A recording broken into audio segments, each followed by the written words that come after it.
నాగబాబు కేవలం MLC. Deputy CM Pawan కళ్యాణ్‌కు స్వయాన అన్న. జనసేన రాష్ట్ర ప్రధాన కార్యదర్శి.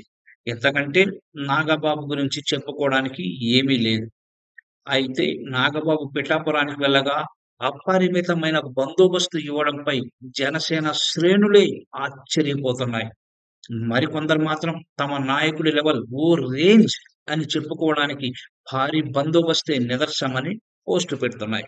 ఈ నెల 4, 5 తేదీల్లో పిఠాపురంలో నాగబాబు పలు అభివృద్ధి పనులకు శంకుస్థాపన చేయడానికి వెళ్లారు.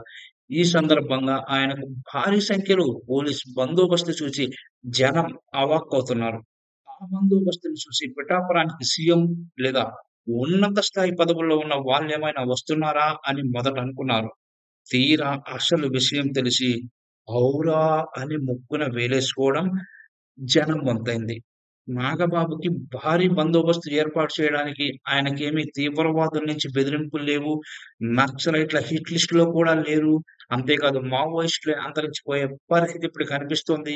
కేవలం అధికార దర్పం ప్రదర్శించడానికి పోలీస్ బందోబస్తును పెద్ద సంఖ్యలో ఏర్పాటు చేసుకున్నారనే విమర్శలు వెల్లువెత్తుతున్నాయి.